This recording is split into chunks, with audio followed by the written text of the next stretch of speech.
The first one is The Alchemy of Chocolate by Debbie Young.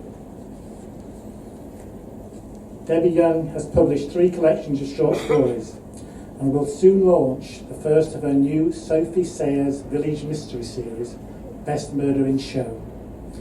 Debbie runs the Hawkesbury Upton Literature Festival, the Cheltenham Authors Alliance, and the Alliance of Independent Authors Advice Centre Block. Debbie is never bored. This week is National Chocolate Week, so to read The Alchemy of Chocolate, please welcome Debbie Young.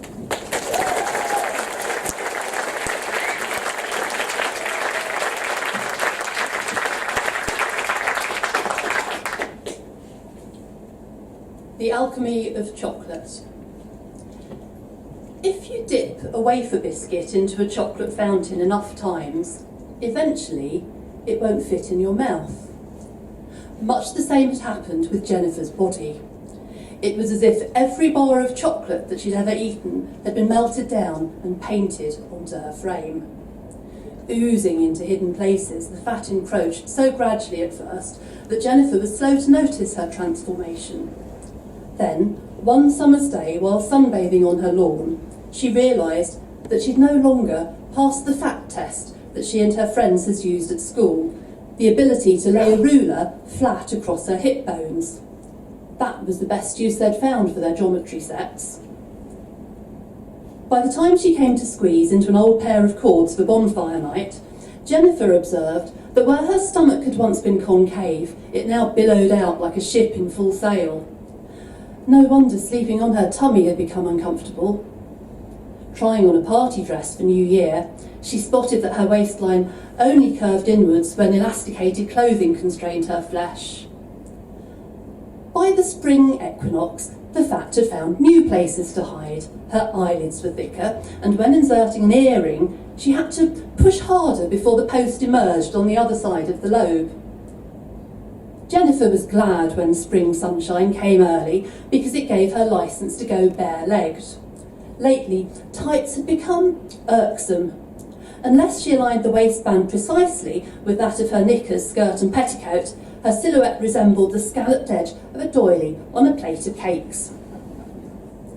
At Easter, Jennifer was quick to remove the temptation of her Easter eggs by eating them. But then at last, she decided to take action about her surplus fat. Precisely what actions, she was not sure. She was unwilling to relinquish chocolate, or indeed any kind of food, nor did she fancy exercising her way into shape. Poring over a list of how to burn calories, she was horrified by the ridiculous distance she'd have to run to work off a single bar of dairy milk. There had to be an easier way. It was just a question of dispersing fat rather than storing it. Then, lulled to sleep on Midsummer's Eve by an exceptionally delicious hot chocolate, Jennifer had a remarkable dream. She dreamed of the perfect recipe for weight loss. Next morning on waking, she knew exactly what to do. She rushed downstairs to her kitchen and assembled in a mixing bowl the ingredients dictated by her dream. Instead of stopping to wonder how this magical formula could require only store-cupboard staples, she got on with beating the mixture, her wooden spoon a biscuit-coloured blur. Once the batter was blended, she tipped it into a saucepan and set it over a low heat, chanting the mantra that had also come to her in the dream. When the mixture was as smooth and warm as the perfect waistline, she decanted it into a jug and popped it into the fridge. She knew instinctively that this was the correct next step. When she arrived at her office for work, she was so impatient for nightfall, the witching hour, or so her dream had told her, that she could hardly concentrate on her job.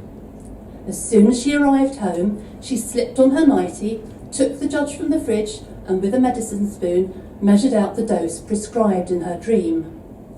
She swallowed the quivering spoonful in a rush before she could change her mind, and retired to bed to await the results.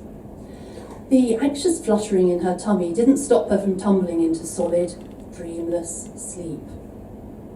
Waking next morning, she climbed out of bed, slipped off her nightdress, and flung it distractedly on the bed. Reaching with her right hand behind the back of her neck, she grasped what the previous night's dream had told her she would find, just above the nubbly bone at the top of the spine. A trapezoidal zip pull. She grasped the metal. Bending her head forward to clear her long dark hair out of the way, Jennifer tugged the zip pull between thumb and forefinger as far as she could. Then she stretched her left hand up behind her back to meet the right one and continued pulling the zip down slowly until it reached the base of her backbone. As the zip pull stopped abruptly at her coccyx, the thick flesh covering Jennifer's upper back and shoulders started to feel loose. Soon she was easing off the entire outer casing of flesh as instinctively as a snake sheds its skin. Wriggling her hips and thighs to dislodge the pudgy onesie, she sat down on the bed, peeled it off her calves, and finally stepped out of it onto the bedside rug. Only now did she have the courage to glance in the dressing table mirror. There, to her delight, in a flawless casing of fresh skin, was her slender teenage outline.